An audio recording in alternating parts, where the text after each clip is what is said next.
Thank you, Madam President. Division 7, Gary Van Dam. Here. Division 6 is vacant. Division 5, Robert Paris. Here. Division 4, Justin Lane. Division 3, Frank Donato. Here. Division 2, Keith Dias. Here. And Division 1, Shelley Sorsable. Here. Thank you. Item number 4, adoption of agenda. I'll move we adopt the agenda. Second. Roll call vote, please. Gary Van Dam. Yes. Robert Paris.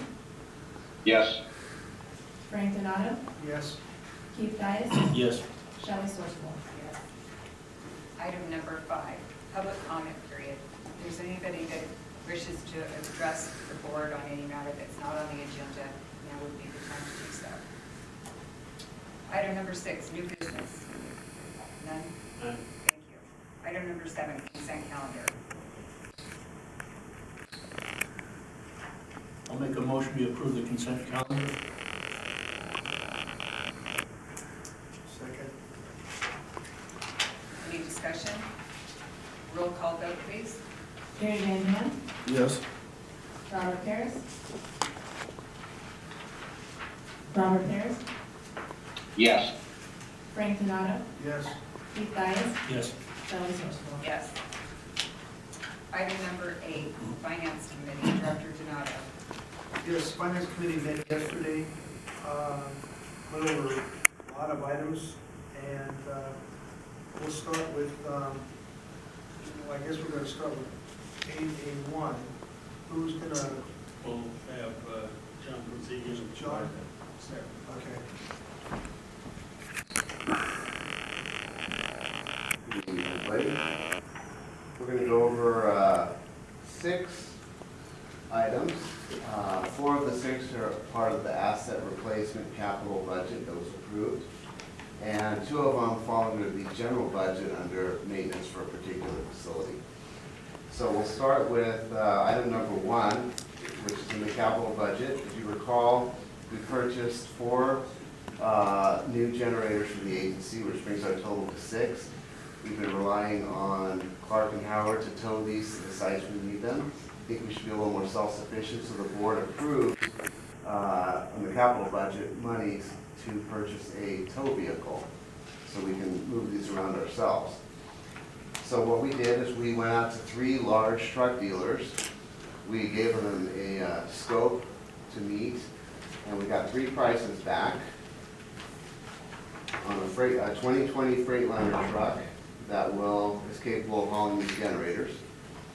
And Bakersfield Truck Center was the low bid. The budget for that item was $130,000. We came in at $96,716.78, and that includes the warranty. And I'll pass out to the board members the warranty that the Finance Committee discussed, the extended warranty for this truck. I have mine, thank you. If you didn't have one, you wouldn't have had them. That's true. Thank you. All right, so knowing we're not going to put a lot of miles on this truck, time is more valuable to us than miles. So the standard warranty, and if you look on the bottom, we're talking about the 2020 Freightliner. The standard warranty is 1 year, 100,000 miles. The diesel engine comes with a 2-year, 250,000 mile warranty, and the Allison transmission is 3 years, unlimited miles. For an additional $49.88, we can get a total of 5 years for the vehicle, the truck itself, that covers all the electrical in the vehicle pretty much, and any cracks in the frame and so forth. The diesel engine, we can get a total of 5 years and add another 100,000 miles, which isn't critically important, but the timeshare is. And the Allison transmission, we can add another 2 years for a total of 5 years. So the whole vehicle, really front to back, will be covered for 5 years. And we think that's prudent with how we're going to be using the vehicle. So the total would be $96,716.78 for this item. We did come in about $33,000 on the budget. One of the questions, I think there's one more thing I think to add to this, because the truck is one thing, or the towing company, you know, to haul these generators around where you need them to be hauled, but that's not, I think, it's part of the outline. I think the real thing is, in an emergency use, you're not gonna get a towing truck if there's a catastrophe of any kind, earthquake, big earthquake. Those trucks are not gonna be available to move those generators if we have to move them around. Is that true?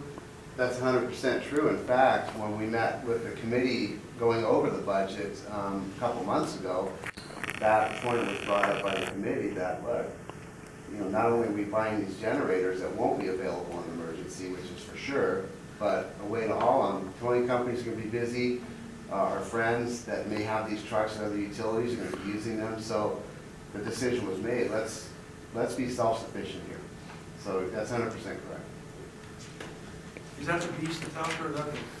That's the water truck that just came in 2 days ago. I was telling Director Van Dam that the guys have been itching to use that thing, but I said, we gotta keep it clean for the board meeting, because it'll never be as clean as it is tonight. So tomorrow morning, they're picking it up and they're gonna go to work. So, yeah. Well, Okay. it does look brand new. Okay, it was 91,007. $96,716.78. I've got a couple of questions.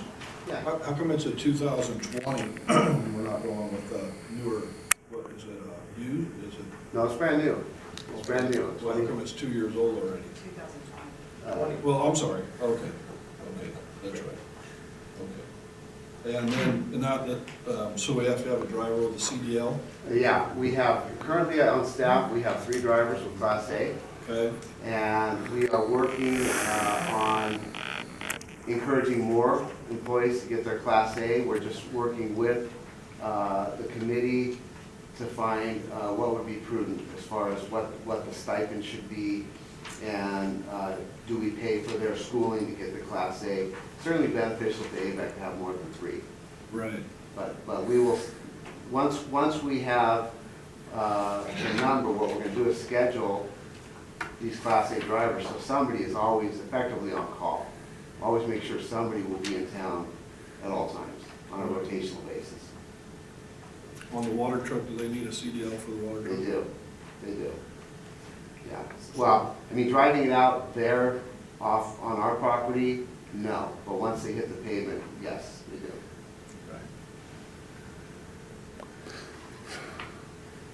Okay, do I have a second? I'll second the motion. Roll call vote, please. Gary Van Dam, Yes. Robert Paris, Yes. Frank Donato, Yes. Keith Dias, Yes. Shelley Sorsable. Yes. Okay, item number 2, again, it's in the asset replacement budget. Currently, operations, my position has a 2006 half-ton F-150 pickup. This truck is, let's just say it might be possessed. It does a lot of strange things with electrical and different things. So with the high desert water bank coming to fruition, West Side Water Bank, there's a lot of times they need to go off-road to check things. So we looked at getting a 4x4 F-250 3/4 ton truck for that purpose. And we sent out proposals to all major dealers in the valley. We like to keep those type of vehicles in the valley. And we did get bids back from several of the dealers, and the low bid was Antelope Valley Ford. As you may know, Keith and Sons used to always get all of our business. Their fleet sales were excellent. They've gone out of business. And Lancaster Ford's pricing is very competitive with what Keith and Son used to be.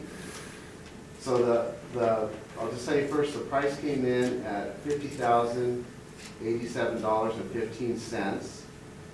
We budgeted $45,000 for this. Unfortunately, when I did the budget, I did 2019 pricing, and this is the 2020, there's no 2019s available.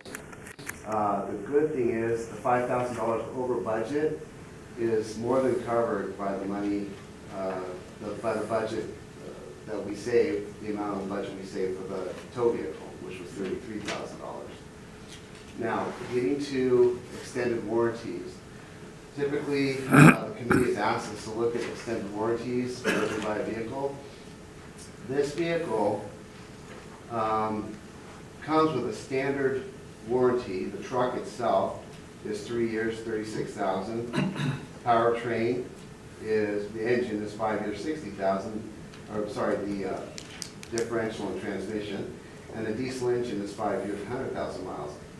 The extended warranty would be a total of 8 years, 150,000 miles. Does not cover anything but the truck, which would include the engine, transmission, or differential. It's just the electrical in the truck. That would be an additional $2,000. The good thing is we can add this warranty at any time during the 3-year standard warranty. Typically, electrical problems develop in the first year or two that you own the vehicle. The dealer himself said it's really not worth spending the extra $2,000 for that. It just doesn't cover that much. But if we see during the next 3 years we need it, we can certainly add it at any time for no extra cost. No other extra cost other than the $2,000. So, John, your possessed truck, what year is it? That's a 2006. 2006. 13 So years it's old. well used. It's well used. Yeah, it's, We're trading that in.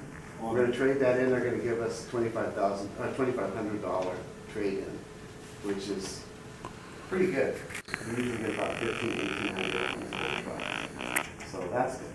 So we take that off the 50,000. Now that I've included that savings in the 50. So the overall the monies that would have to be approved would be $50,087.15.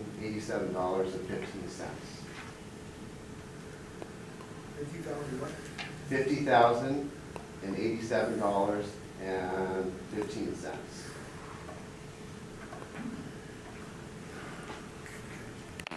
There's another thing we need to be aware of, as directors. Cars sitting in warranties completely changed from 10 years ago. They warrant the drivetrain and the overall warranty different than the electrical. So you have to be cautious with that. There is no such thing, you hear the word bumper to bumper. They don't really exist anymore. So I'm going to show the light on that too. Yeah, the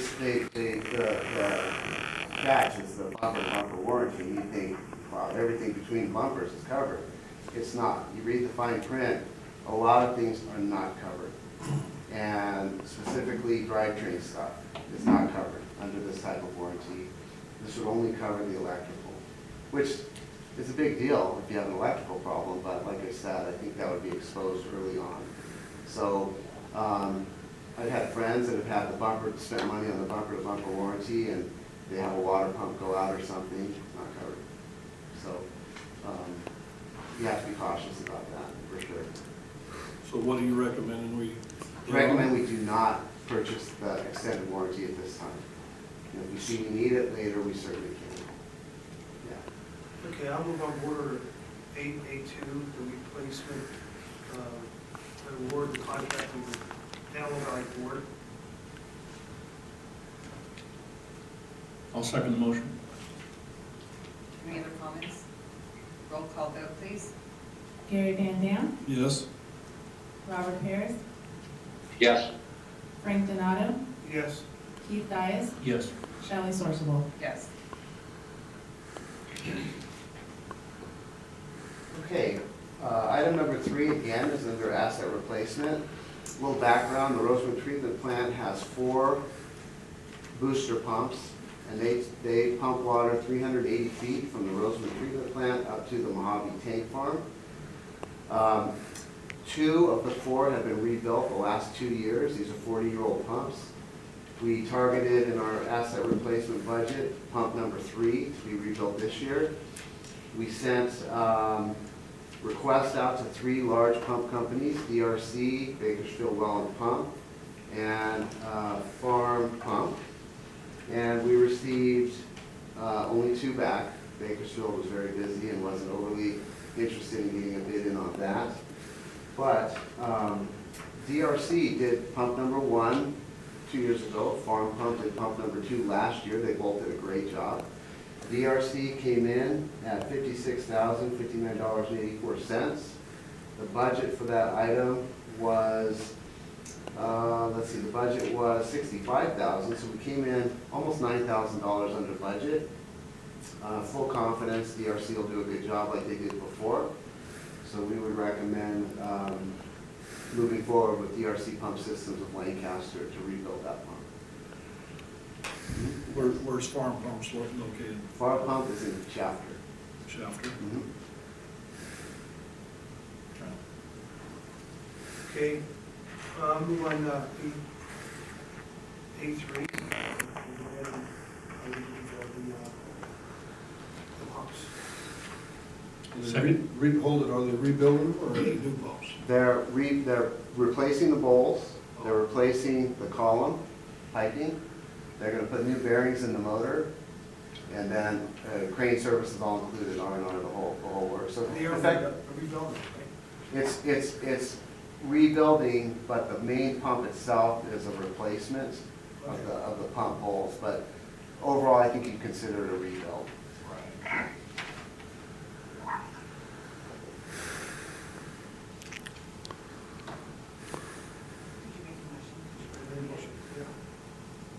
Second, please. Second.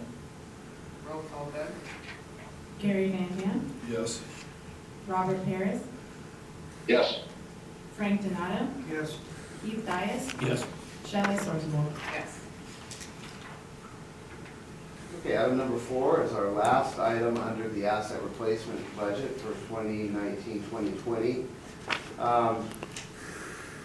Again, a little background. All of our treatment plants on our filters have automatic valves. The actuator opens and closes the valve during backwash, during normal operation.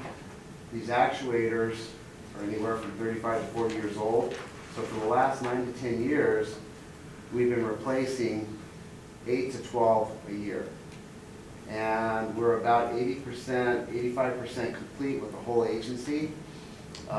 Quartz Hill, we're going to do 8 more this year, and then I think a couple more years we'll be 100% done. We'll be good for at least the next 30 years on these actuators. We're trying to standardize. Over the years with expansions, contractors have put different actuators on these valves. We're trying to standardize, which makes it easy for service and spare parts with AMA actuators. They're almost indestructible, very good actuators. We have a company that's been doing the work for us for the last 8-9 years.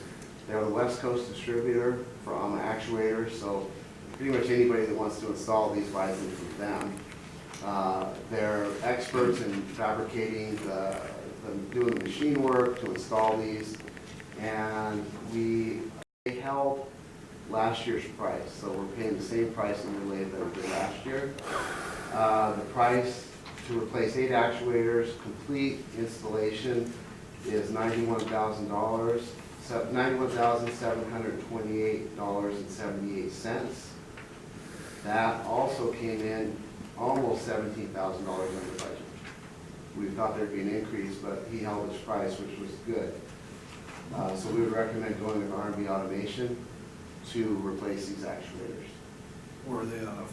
They're out of Temecula, and I was telling the committee, anytime we need anything, he's the president of the company, who's also a major field guy, is always here for us.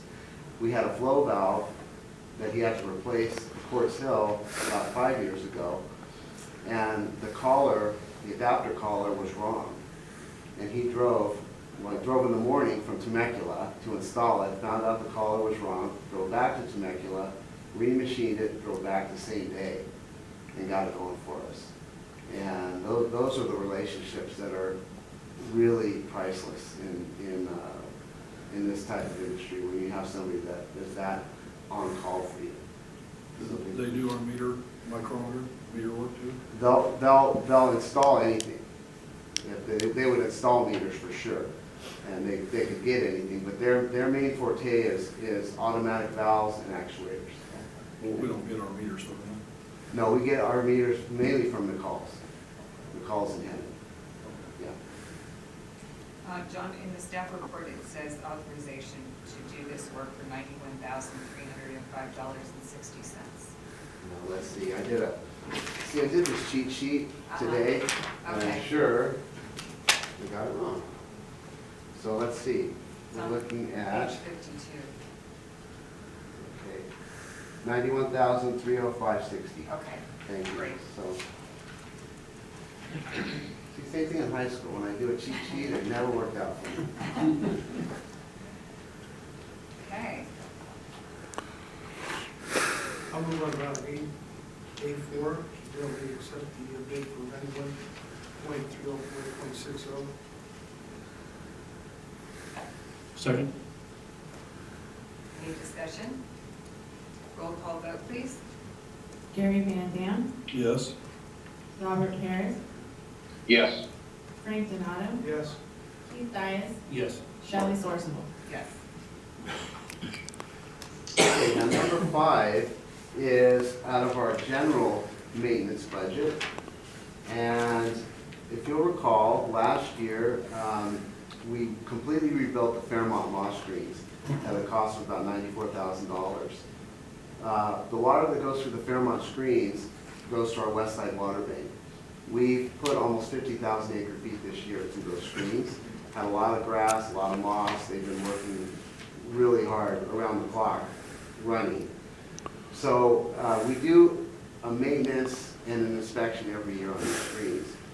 Looks like this year we're going to have to pull the screens, have new bearings installed. There's certainly a lot of wear parts that you replace every year. The price to do that, this is a proprietary screen, so it's not like we can go to several places. Farm Pump out of Shafter built these screens, which is their specialty, so they really need to be the ones to service this. They gave us a price of $29,782.43 to pull the screens, completely replace the bearings, the parts that are worn out, and put them back. That works out, just for interest, if you figure how much water we flow, that's 60 cents an acre foot cost to do preventive maintenance on those screens. So it looks like in the future we're going to put a lot of water in the west side water bank, so we would recommend going with Farm Pump. When was the last time we did them? Last year. Oh, we do them every year? We do preventive maintenance every year, but with all the moss and grass that we've had this year, the bearings are showing a little excessive wear, and to replace the lower bearings, the screens have to come out. And these are like 18-foot long screens, and to do that in the middle of summer, I think would be problematic. So we think it's prudent to do it during the winter and get it knocked out. They're stainless steel. Everything on them is stainless steel. I've also suggested that because of the West Side Bank, that we're gonna have to build into a maintenance cost in storing that water to pay for these, because it's gonna be on a regular basis, and who knows, it could be maybe a couple times a year, depending on how, what the condition of the water we're getting. That's true, and the last thing you want to do is have to pull the screen while you're still banking, because then you're putting a lot of organics, a lot of solids into your recharge basins, which plugs them up. So it's Frank's point is well taken. This is something we're probably going to be doing at least once a year. I prefer to see being charged to the bank in part of other wholesale water rates, because we don't use table A, and that's going to be more of a banking problem than it's going to be the other water. Is that correct? Yeah, that's strictly banked water. Yeah, so, okay. I mean, it needs to be looked at, that's Sure. okay. Okay, I'm going A5. Second. Roll call vote, please. Gary Van Dam, Yes. Robert Harris, Yes. Frank Donato, Yes. Keith Dias, Yes. Shelley Sorsable. Yes. Okay, the last item, again, is off the general maintenance budget. This is not over $25,000, but we thought we should bring it to the committee and the full board. AVEK currently has 17 potable wells that we use for recovery. Each well was over $1 million to drill and equip. The wells are, anywhere from 3 to 6, 7 years old. We as a group looked at this. There's certain maintenance that you do, preventive maintenance on these wells. And we wrote up a scope of work, which includes flow testing, amperage testing, vibration testing, all kinds of things that you should check annually and develop a baseline. That way you can tell before a well really has problems if something's going away on it. So our staff doesn't really have the expertise yet or the time or equipment to do a really thorough job on this, although I think in the future we will. So we wrote up a scope of work, the whole team did, and we put it out to 3 large pump companies, Bakersfield Well and Pump, DRC Irrigation, and Farm Pump and Irrigation. And we said, what would you charge to come and annually do this, these parameters? And so we got 3 bids back. Farm Pump was the lowest at $8,800. Bakersfield Well and Pump was close, $12,600. DRC was high at $30,000 because it's really just an indicator that he doesn't do this type of work regularly, and what we require is certain instruments that he doesn't have, that he would have to purchase to do it. These other 2 companies already have it. So nothing against DRC, they're a great company, but I think these other 2 companies are a little more prepared to do this type of work. So Farm Pump for $8,800, we think that's very reasonable to do an annual check on these wells. And we'll probably expand this in the future until staff gets up to speed. We're going to have 23 plus more wells out of High Desert. I want to just make sure that we protect this investment. So we recommend going with Farm Pump and Irrigation for $8,800, and that'll be an annual maintenance cost. That'll be a yearly. Right. So then they'll check all 17 wells. We'll check all 17 wells, and I think in your package, I believe we included the scope of what they're going to check. It's pretty involved. Are those all electric or are they diesel motors? All electric. All electric? Yeah, and we're not including our ag wells right now, but I think in the future we probably will. We have probably 35 plus total wells at the agency right now. We're going to add another 23 with High Desert. So this is no ag wells? This is strictly our potable wells. Yeah. We want to develop a benchmark while they're still relatively new. In this case, it makes a lot of sense to have an outside contractor do that rather than hire an employee. Oh, yeah, for sure, for sure. What was the Bakersfield well pump bid? 12,600. So they were about 4,000 more. And everybody realized this is a prevailing wage job, so. Yeah. Okay, I'll move on. 886, we approve $8,800. Second. Any discussion? Roll call vote, please. Gary Van Dam, Yes? Robert Harris. Robert Harris, Yes. Frank. Yes. Frank Donato, Yes. Keith Dias, Yes. Shelley Sorsable. Yes.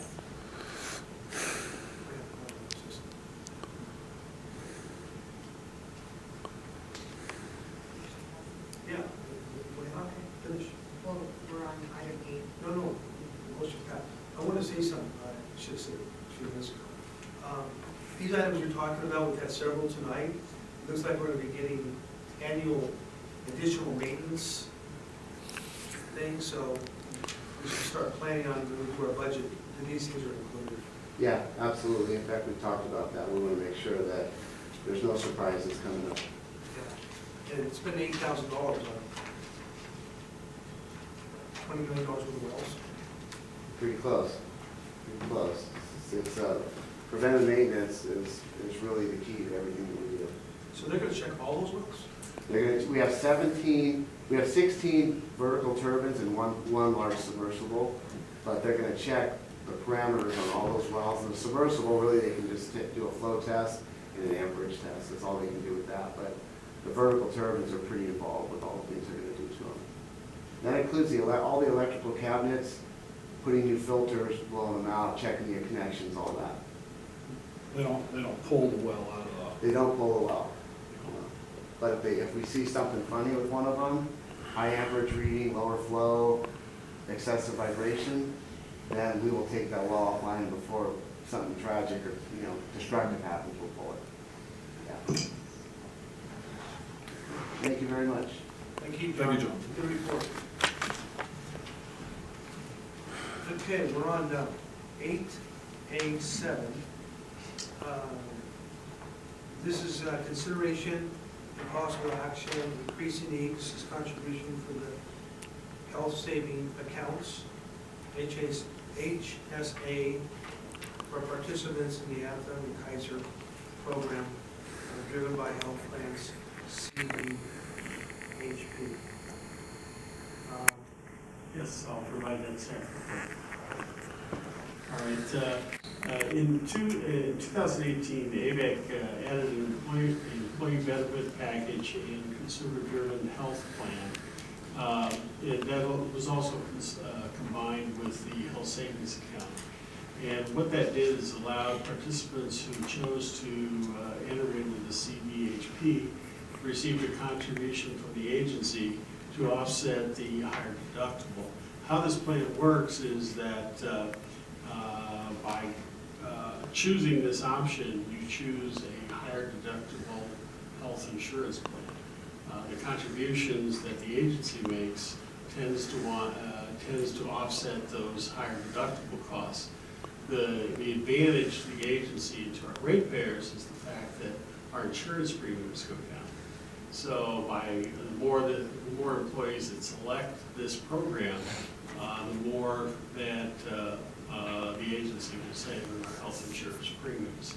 As an example, in 2019, we had 11 participants enrolled in the consumer-driven health plans and saved the agency $17,094 in annual insurance premiums. So the item before you today is to increase the contribution for the agency contribution to the employee to offset the increased deductible amounts by $200 per year. When you take a look at the economics of that, and what we're trying to do is encourage more enrollment in this type of program, but if we just get a 10% increase in enrollment, which is essentially 3 or 4 people, we have 38 who are eligible for enrollment that haven't enrolled. So we can get anywhere from 3 to 4 additional folks. We actually would save another $2,400 even with the increased amount of agency contribution to the employees' deductible program. But more importantly, I would say is that this is an excellent plan for the employees. It's a little bit more work because you have to keep track by the use of a credit card, but as far as the benefits go, as a health care plan, it's far superior to the others, as well as saving the agency money. It's a win-win situation, yes, because many of our employees are young families that don't have a lot of health issues per se, and they can actually take these savings that they incurred in their deductible amounts and be able to build in their health savings account monies to offset future health costs should they occur. So it's a benefit to the employees, and it's also a benefit to the agency. And it's just something that the agency would like to promote. So the item before you today is to have a board order to increase the annual contribution by the agency by $200 per plan. I want to say one more thing too. I attended the meeting. They did a really good job in the presentation.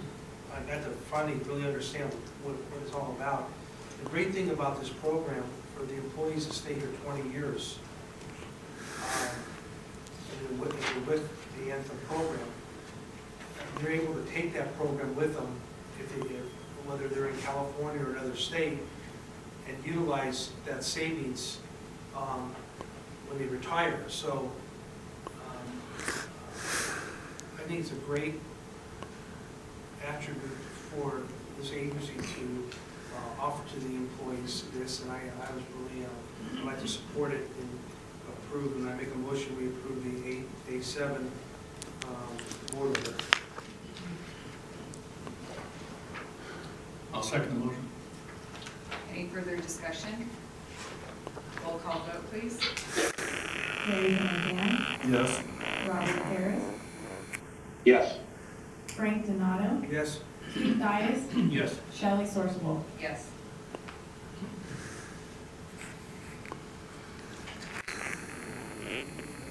I want to make another comment too, just for the record. It's important that our employees and anybody who's involved with these medical, because these things are changing like crazy. But one thing I learned, I was kind of surprised. If you're on the Kaiser plan, JPIA, they only pay for Kaiser support if you retire in Southern California. They do not pay for the northern half of the California. I think that needs to be stressed to the employees, because it all looks good here if we're staying in Lancaster, but if they move up to, I don't know, Eureka or whatever, they're not going to be able to have that same type of coverage. Correct. Okay. We don't want them to move. Well, they all live north. They all live in Northern California. Finance. Thank you, Director Donato. Item 8, the Director Donato Water Bank Resource and Negotiations Committee. Okay, I'm gonna have Dwayne take this on, basically consideration of possible action on revised scope of the work and fees for Kennedy Jenks Consultant to provide program management services for the High Desert Water Bank. So, Just be happy to provide the staff report. Madam President, members of the board, Kennedy Jenks was authorized to provide procurement services, support services for the High Desert Water Bank in order to get a design professional to design this project. And this was approved on April 11, 2019. The project scope and fee was based on the design, progressive design and build approach. And then on August 14th, the agency notified KJ that we would be utilizing a design bid build procurement process. So this changed the amount of work that would be necessary to get us completely through the design process. And as such, we've asked Kennedy Jenks to provide a new proposal that would incorporate the work that's been done to date and what the difference might be. The overhead here provides a scope of work. This is the total task from beginning to end for a design bid build type of project. It's 1,200. Read all the way across there. It's $1,278,458. It includes project setup, metropolitan coordination, design procurement support, design development oversight, technical reviews, hydrology helps us during the course of the process. It gets us all the way down to the point where we actually have a contractor on board at the end of this contract, and it gets us to that point. Obviously, we'll have some more services once we need that. So, but this kind of graphic kind of shows you what the difference from the original proposal to where we are today. So, if you look at the original progressive design build would get you to this point. and that was originally $548,000. And the new proposal will get you from the start to the end, which is further down the line for $1,278,000. And so that we're asking for a net authorization of $729,466. And to give you an idea of where this is within the budget, here's the a portion of the High Desert Water Bank budget costs, and you can see that the item that's highlighted below here, $2,678,800, is the line item where this project would derive its funding. The 1.278 million is for the design phase. This leaves us 1.4 million to go through the construction phase. So we still have sufficient revenues necessary to get us through the construction phase through this process. Another thing to remember from a financial impact point of view, this contract is a reimbursable item from the MWD, High Desert Water Bank. So this will not come, there won't be any impact to the general fund of the AVEK system. So, let me see. So that concludes the work down to the High Desert, or the Water Resources and Negotiation Committee went through in detail the scope of work and the proposal from Kennedy Jakes to make sure it was appropriate for the level of work requirements that were necessary. And we spent close to, I think, about 2 hours going over that proposal. So with that in mind, that would conclude my staff report. Happy to answer any questions, staff would support the board order to approve the additional funds for Kennedy Jakes. Thank you. Any other questions? Okay. Motion? I'll make a motion to approve. Second. Roll call vote, please. Mary Van Buren, Yes. Robert Parrish, Yes.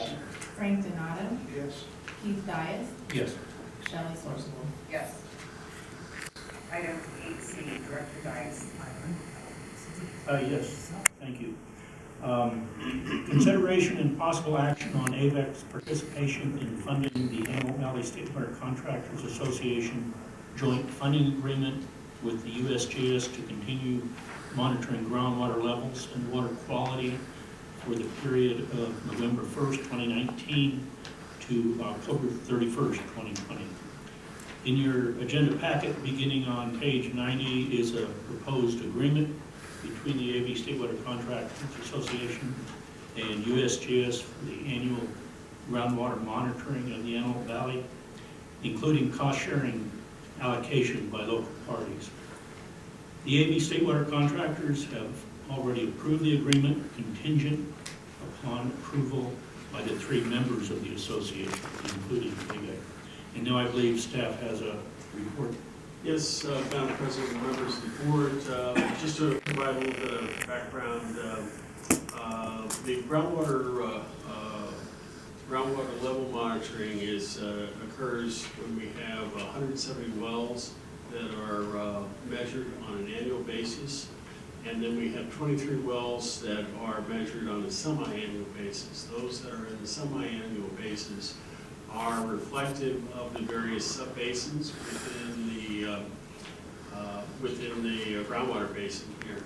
And then we do a series of water quality monitoring. And this work has been done for many, many years, provides a great baseline for information for future analysis of the groundwater basin. In the past, the funding for this program was primarily shared between the USGS and the AV State Water Contractors, which AVEK pays 85% of the AV State Water Contractors. So we had close to $70,000 to $80,000 in funds that we would contribute to this process. However, there's been a change in the funding, and I want to be able to show that to you. So you can see here from the graphic, the total cost of the program is $98,400. The USGS, which is the federal government, is contributing $32,900 of that $98,400. That leaves a remainder of $65,500. And that amount is then split between the AV State Water Contractors Association, the AV Integrated Water Management Group, and then also the AV Water Masters. So that is for with a 50%, 25%, 25% split. So in essence, if you take the $32,750, which is now what's necessary to be funded by the AV State Water Contractors, we pay 87.5% of that, or $28,066.75. Palmdale Water District's $42,2475, and LCIB provides $458.50, 1.4%. And these percentages are based on Table A allocations. So, and that's per the AV State Water Contractors Agreements fee. But because of these, the split that's changed up here, this has significantly reduced the annual amount that has been we have paid in the past. From a budget impact, the project is within the current budget under 5,300. Fees and services line item, professional services, and we budgeted $30,000 for this endeavor, so we're a little bit below budget with the $28,000. Staff would recommend approval. They have to answer any questions. I have a question. We just approved $800 to do a lot of these our wells. So we need to rethink why we don't need to double duplicate. So what I'm saying is the price needs to come down since we're doing these wells ourselves. On top of that, I don't know, we need to rethink this. Okay. We can. Yeah, in fact, we're doing a lot more work on our wells than what they're going to be doing, basically. Well, Fred, the work that USGS is proposing to do for us is completely separate from monitoring of the physical characteristics of the wells. The problem is they're our wells. They're monitoring our wells. But it's completely separate work. I know. I mean, you can call it anything you want. I mean, what I'm saying is we're going to have all the information on the wells we're going to be tested. You know, it says right here, it says, you know, they're going to check for depth and all that, you know, different things on the water. Levels, static levels will be, I mean, what I'm trying to say is, what are we duplicating it for since we're going in this new direction? I'm not saying cut the program entirely. They need to discount the, let me go back. If we're spending money to monitor our wells, there's no reason why they should be going back and doing them over again. They are, just to ease your mind, they are not doing the wells that we take levels on. They accept our levels for those wells. So these are other wells throughout the valley. We can provide the we have a list here of what these wells are. You're trying to tell me we own 40 wells. Right. Okay, and I see 170. Mm-hmm. So that tells me that we own 30% of the total wells in the valley. So they're going to hit every other one. No. This 140 doesn't include our wells. You sure? I'm positive. This is historic numbers, and what they've done is USGS takes the information that we provide and adds to it. They don't go through and monitor all. Okay, then the second question I have is, we should not be monitoring wells that don't came to the groundwater adjudication. We aren't. We're trying to. We're doing it for the groundwater banking that we're doing. That's the monitoring that we're providing. And then that information is provided to the water master here as well. So. Well, sooner or not, we're gonna be monitoring our own wells. Well, your point is well taken in that, you know, we have a program, USGS has done it in the past. I'm not saying do anything this year, I'm I gonna support it. understand, but in the future, we need to look at that. Is this the first year that this has happened? No, we've been doing this for 40, 50 Yeah, but I mean, we 60 picked years. up. How many you years? said- 40, 50, 60 years. I was gonna say after I would when say it started on the board. Yeah, it's started, I don't know, yeah. Yeah, it's been a long time. We were picking up 80% of it before, and now it's. No, 100% before. 100%. Yeah, Before 87 it was $9,000. You know, what happened with that is they, USGS is looking for work. USGS was picking up a much greater percentage in the past. Picking up plus. Thank you, Director Dice. You're welcome. Item number 9, old business. You have none? Thank you. 10, general manager's report. Yes. Okay, this is the general manager's report for October 22nd, 2019. As you can imagine, it's been pretty dry, so we don't expect any precipitation in the next 10 days. The area that's shaded in kind of a brown cover, this is the region, the watershed region for the state water project that drains into Orville Lake. This is, if you remember from last time, we used to have these big yellow bars that would come up here. We're starting a new water year in October, and we have, it's so small I can't even see it, it's our meeting rain in October here. We should be up about 2.9 inches, and we're very, very flat. So we're starting off the year with not much precipitation. It says point 1. Point one, Just okay. FYI. Point one, I can't quite read it. I have a magnifying glass. There you go, all right. But the best part of this is not the numbers, but the graphics. This shows you it's very small compared. And this is average. These blue bars are the average of what we would expect. Consequently, this is our the map that we've used in the northern Sierra. You can see that line here. We're way down here at the very bottom. Starting a new water year. The blue line is the average, and you can see several water years that were very dry, and then several water years that were very wet. And you can see that we were at 70.1 at the end of September of this year. So we had a very good water year this year. The good news is as we start the year, we're all at average, and most of the reservoirs are full. And you can see we're starting out the year in a very good position. I'd be much more concerned if these reservoirs were empty south of the delta, and we started out with dry months in October, November, December. Once again, we're just starting out again. This is the reservoir condition lake in the reservoir.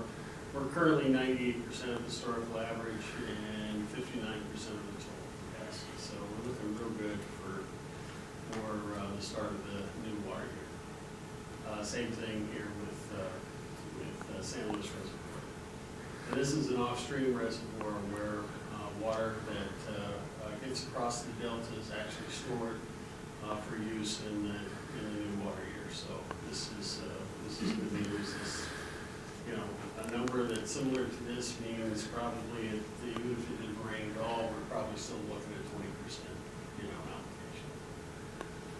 allocation. Closer to home, we're getting the ramp down in flows. You can see that we're 39.6 total million gallons a day coming from all of our treatment plants, one being Quartz Hill, 4.5 being the Roseman treatment plant, and 1.1 million gallons a day for the east side water treatment plant, and then our intertidal Palmdale, 1 million gallons a day. This is a graph that we've tracked through the balance of the year. This shows the actual deliveries of water to our customers in dark blue, and the requests are in the light blue.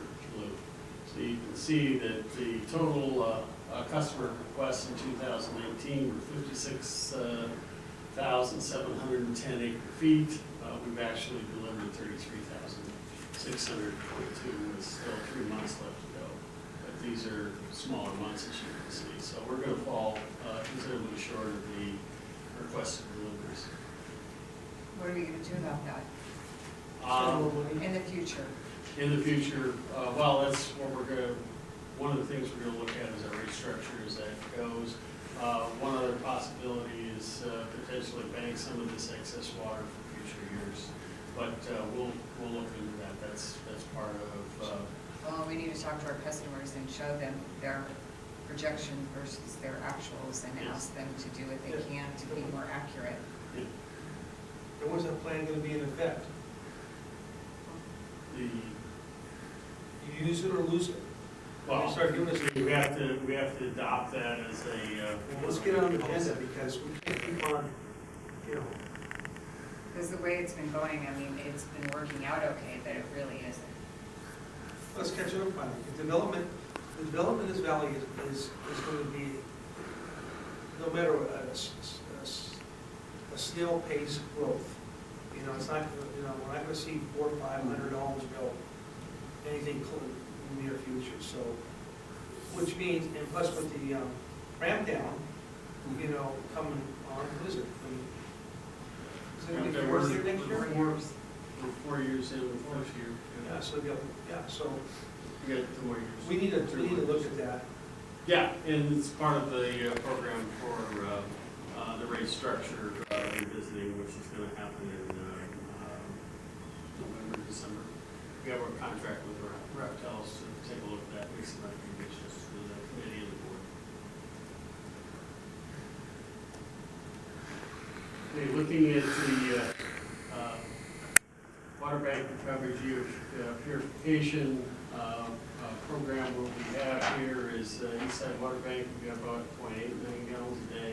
West Side Water Bank, 3.4 million gallons a day. This is the minimum of about 4.2 million gallons a day that we need to go through the treatments or through the potable water system. If you look at our water banking, we have we're about 4.5 acre feet a day at East Side and 107 acre feet a day on the West Side Water Bank. About 111 acre feet a day is what we're actually banking at the present time. And we're going to continue, plan is to continue banking through the balance of this year and early into next year. To give you an idea, we provided this new graph to show you the amount of recoverable water that we have in the groundwater basin. We have, as of today, through September, we have 80,750 acre feet that is deliverable water to our customers. This 17,280, this is the Metropolitan Water Agreement that we have with them, and they've added, we're planning by the end of the year to have close to 93,150 acre feet in the water bank for use in a drought should that occur. And then we also have 27,000 for Metropolitan as we're banking additional water for them this year. This strategic plan goal is 106,550 acre feet, and that's based on a 3-year goal of 3 years of customer demand with a 10% state water allocation. We've used 50,000 acre feet as a basis for that demand, because we're right in that ballpark. So you can see that we're inching up, and we'll have some additional water that we'll bank in early next year. So we might be able to get fairly close to our strategic goal of having that water available for our customers. From a water quality upgrade to our TOC and bromide levels remain low in the aqueduct. We are conducting PFAS and PFOA testing and is in progress. We have, I can never pronounce these words, but that says. System, help, John. Microsystem results for the summer is coming back very soon, so we don't anticipate to be any issues.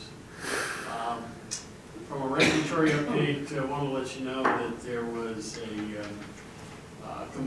pretty significant milestone occurred, and there's a little video here to show it to you. This is when they breached the levee and actually allowed 468 tidal wetland in the Sassoon Marsh to be flooded. This is the first of the restoration projects that were required as part of the 2008 biological opinions. We still have an 8,000 acre feet tidal wetlands requirement left to do, but this is the very first system that will provide that. So you can see that the water's coming in. This project was funded by the state water contractors, and this is how we're able to continue to export water south of the Delta and comply with the Fish and Wildlife Agency requirements.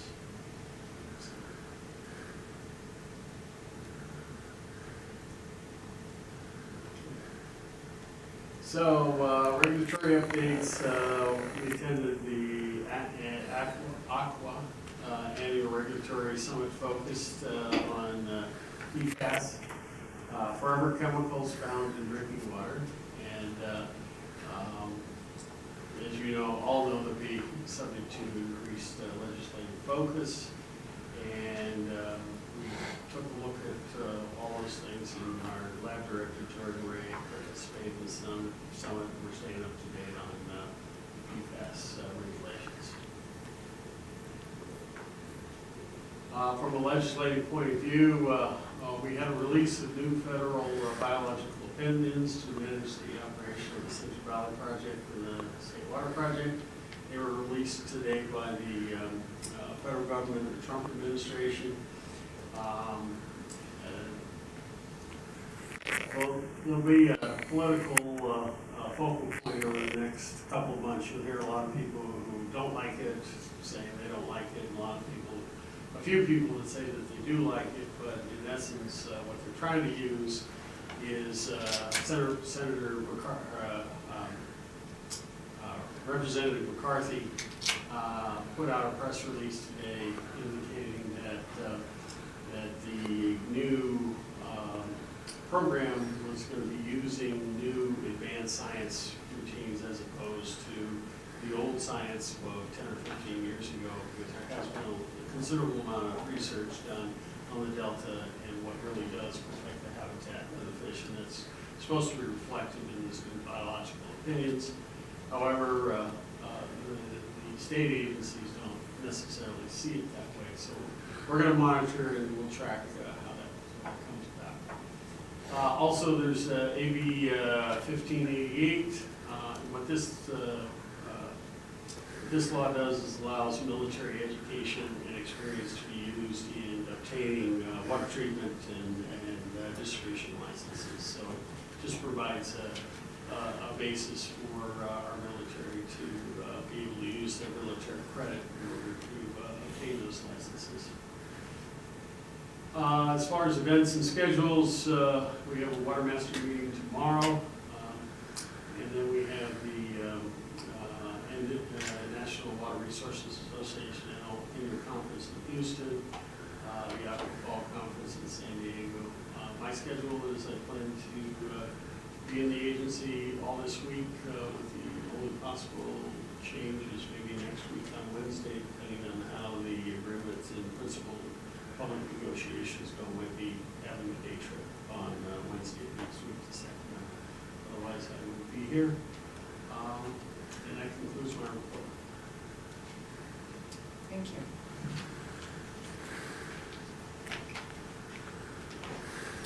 Directors' reports. Do you have any director reports today? I just have one. Yes. Oh, go ahead. Director Paris? No, I don't have anything. Thank you. Oh, okay. No, I'm good. On our board meeting schedule, our calendar of events, our finance committee has been rescheduled to 11/7 instead of 11/11 because of the Veterans Day holiday.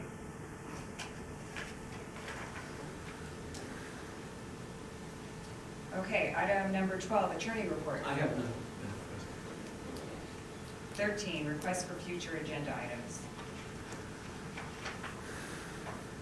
Okay, item 14, closed session. Do you have any reason to go in closed session today? We do items A, B, and C. Thanks. Okay. Do you have a motion to go into closed session? Also move. Second. Roll call vote? Gary Van Dam, Yes. Robert Paris, Yes. Frank Donato, Yes. Keith Dias, Yes. Shelley Sorsable. Yes. Okay, we'll go into closed session in 5 minutes.